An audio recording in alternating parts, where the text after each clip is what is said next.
They say beauty's in the eye of the beholder. What do you behold when you're staring into the mirror? Are your eyes piercing past the superficial to the inner?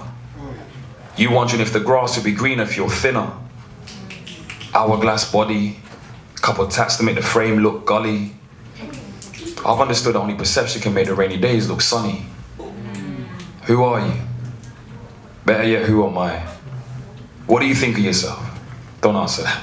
What do you know me? In fact, what do I think of myself? In my teenage years, I assumed I was beyond help.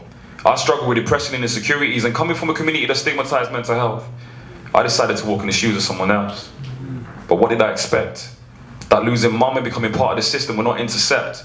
There's stability on one side and the calling I once knew, but let me interject. As I was typing, trying to put these thoughts in check, I wanted to go deeper and reflect. So I reflected. To that moment where I was staring at my own reflection. The blue lights were blinding, penetrating through the blinds, the plight of injustice. Where was the justice, I questioned? Years on, I'm still hearing sirens. And justice is served as I'm staring at 3 magistrates, hoping they don't give me time in the pen.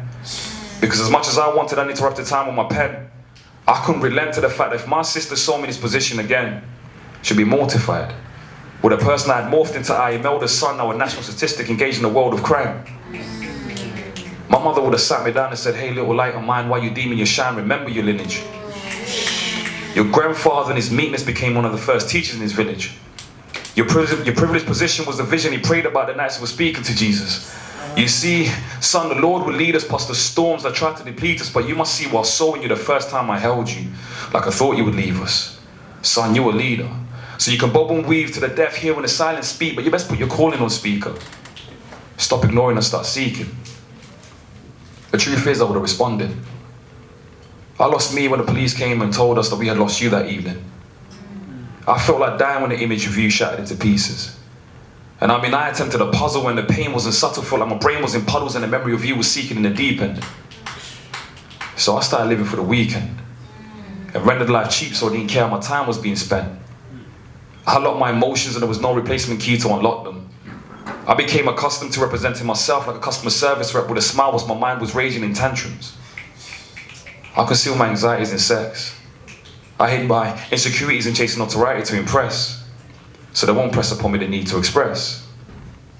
But I was found, wounded like a deer left on the side of the road, but could still hear the changes of gears as its perpetrator disappeared into the atmosphere, breathing in lumps of cold, lonely air, smelling the cologne of despair, yet in prayer hoping that if something beyond this realm existed, then it will meet me here.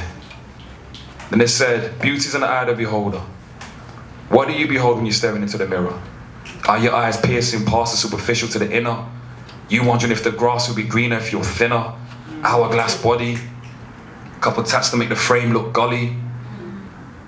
I've learned to accept that sometimes it's only perception that can make the rainy days look. Thank you very much, guys. Appreciate it.